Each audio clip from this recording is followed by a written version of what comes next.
क्या हाल है? सर, हाल ठीक नहीं था इसलिए आई थी। तो ज़ाहिरी बात है, जब हाल ख़राब होता है तभी याद आती है। वैसे कहाँ याद आती है बंदे को। जी।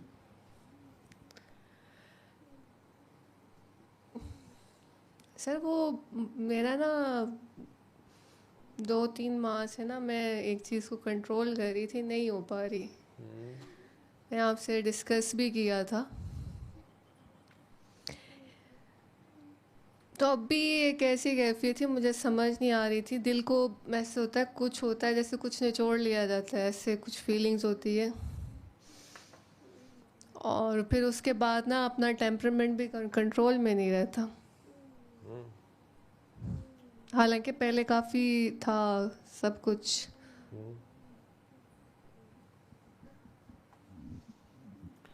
पता नहीं, ये तो आपको ही पता हो, आपके अंदर की बात है, अंदर की जंग है। शायर हजरात पे वैसे भी आमद होती है। तो आपकी माशाल्लाह पर्सनैलिटी जो है उसमें शायरी या रोमांस वैसे ही ज़्यादा है, और कनेक्शन आपका ज़रा ज़्यादा स्ट्रांग है। वो फिर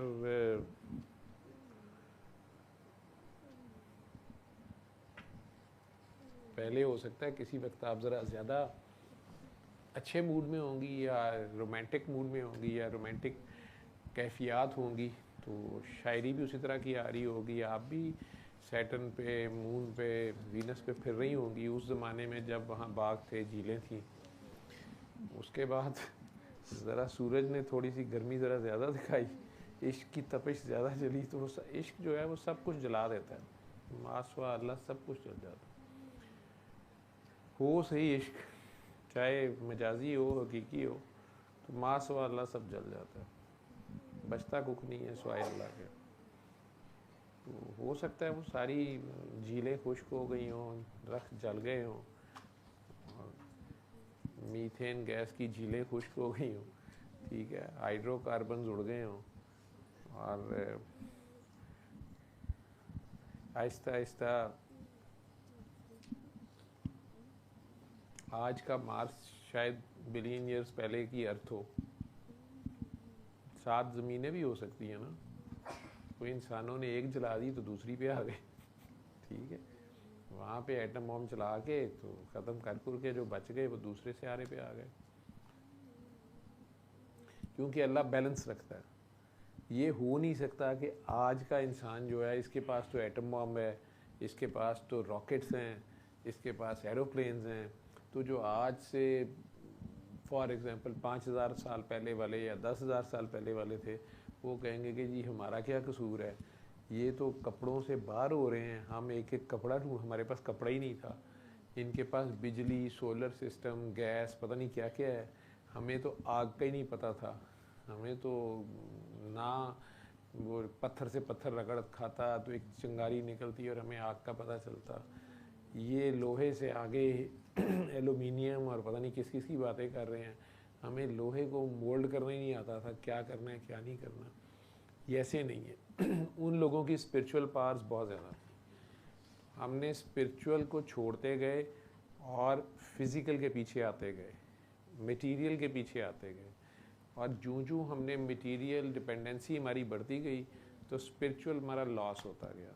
जब स्पिरिचुअल लॉस होता गया, मटेरियल के ज़्यादा चक्कर में पड़ते गए, तो रोमांस ख़त्म होता गया, तो वो दुनिया पीछे गई, और 2+2=4 के चक्कर में पड़ गए, 99 के चक्कर में पड़ गए। सर ने फ़ोन उठाया, सर ने फ़ोन नहीं उठाया, सर ने उससे बात की, सर ने मेरे से बात नहीं की, ठीक है। तो फिज़िकल के चक्कर में, मैटर के चक्कर में जब पड़ गए तो स्पिरिट पीछे रह गई।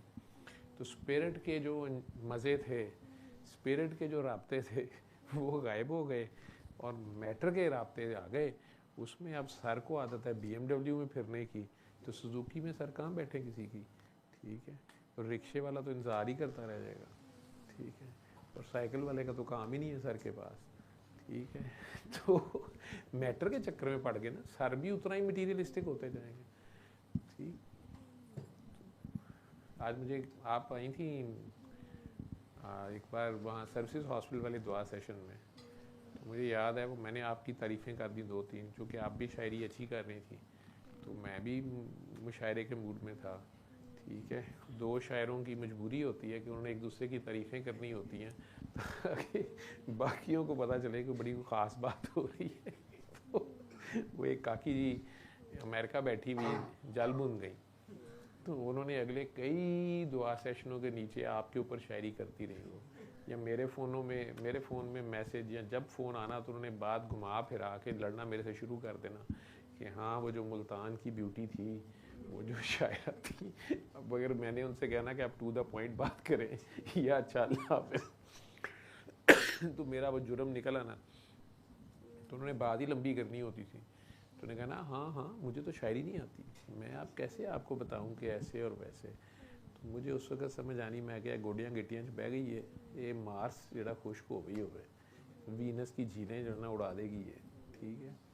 तो आखिर में फिर मैं तो बाज नहीं आया, मुझे उनका वीक पॉइंट पता चल गया। तो फिर मैंने उन्होंने जब भी रात के 3 बजे कॉल लंबी करने की कोशिश करनी, तो मैंने लास्ट दुआ सेशन की किसी सियालकोट की ब्यूटी की तारीफ़ कर देनी, तो उन्होंने चल बुन के फायरिंग उधर शुरू कर देनी। लेकिन जब कभी मेरे से मौका उन्हें नहीं मिलता था, तो उन्हें आखिरकार मुल्तान की ब्यूटी याद आ जाती थी, और फिर वो अपना गुस्सा निकालती रहती थी। तो अब काफ़ी अरसे से सीज़ फायर था, अब आप आई हैं, वो काफ़ी खुश होंगी कि आज ना शायरी है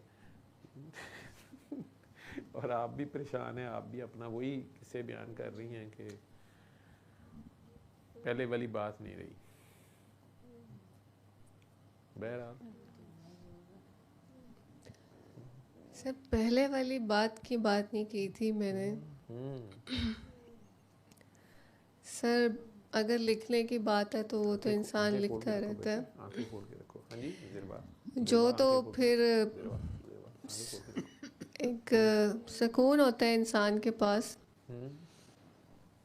जो वो तो आपने आहिस्ता आहिस्ता आहिस्ता नीचे करते करते सुकून आपका जो है वो आहिस्ता आहिस्ता ख़त्म हो गया। नहीं नहीं मैं ये नहीं कह रही, ज़िरबा मैं कह रही हूँ कि जो वो वाली एक सुई होती है ना। कौन सी वाली सुई? हम डॉक्टर हैं, हमें तो एक टीके की सुई का पता होता है, वो हमने कई गेज की रखी होती है, इंसुलिन सिरिंज की सुई से लेके सेंट्रल लाइन के सुए तक, तो हमें तो उसी का पता होता है। डायलिसिस कैथेटर की भी सुई काफ़ी बड़ी होती है। आप कौन सी सुई की बात कर रही हैं? वो जो एलपी रिकॉर्ड के ऊपर सुई जो फंस जाती है कई बार एक ही जगह पे? नहीं फंस जाती है कई बार।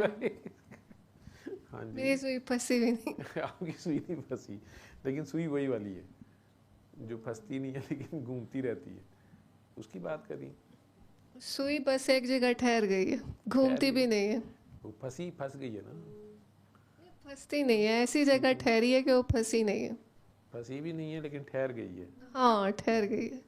ठहर सकती, कायनात में कोई चीज़ ठहर नहीं सकती, हर चीज़ मुसलसल वाइब्रेशन में है, मुसलसल सफ़र में है, तो ठहरती कोई चीज़ नहीं है।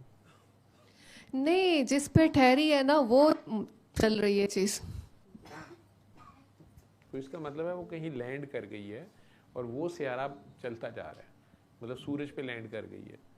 तो ज़ाहिरी बात है सूरज पे लैंड करके लग रहा है कि वो लैंड कर गई, वो तो जल बुन गई, ठीक है।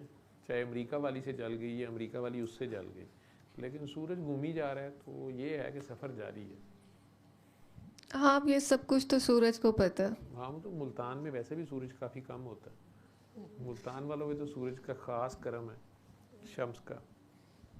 हाँ पिछली बार किसी ने करेक्शन की हुई थी कि सर आप शाह शम्स तबरेज़ कही जा रहे थे, तो मुल्तान वाले जो हैं वो शाह शम्स सब्ज़वारी हैं, और वो कूनिया में है शाह शम्स तबरेज़, बल्कि उनका दरबार ईरान में भी कहा जाता है। जी बिल्कुल, आप बिल्कुल 100% सही कह रहे हैं, और दोनों में आपस में 400 साल का फासला भी है। लेकिन अब एक एडिशनल बात आपको कह देता हूँ कि दोनों एक ही है, ठीक है। एक और जगह भी शम्स का है दरबार, वो आम लोगों को नहीं पता ज़्यादा, तो जहाँ में अहले ईमान सूरत खुर्शीद जीते हैं, इधर डूबे उधर निकले, उधर डूबे इधर निकले, तो होता एक ही है, सूरज एक ही है ना, तो घूमता रहता है। तो जहाँ तलू होता है वो कहते हैं आज नया सूरज आ गया, और जहाँ गुरूब होते हैं वो कहते हैं चला गया है। ना वो गुरूब होता है ना वो तलू होता है, वो बेचारा तो अपनी जगह घूम ही जा रहा होता है। तो आपकी नज़र से ओझल हो जाता है, क्योंकि आपको सुकून आराम चाहिए होता है, रात चाहिए होती है, तो थोड़ी देर के लिए वो चाँद के हवाले कर जाता है। चाँद को आप रूमी कह लें, तो रोशनी सूरज ही की होती है, तो सूरज की रोशनी वहीं होती है, बस ज़रा स्टाइल चेंज हो जाता है, ज़रा ठंडी हो जाती है। मैं क्या बीच में ठीक कर सर दूंगा, बाकी वो आपकी बात ठीक है कि उन्हें शाह शम्स तब्रेज़ कहा जाता है और इन्हें शाह शम्स सब्ज़वारी कहा जाता है, लेकिन शम्स एक ही है जी।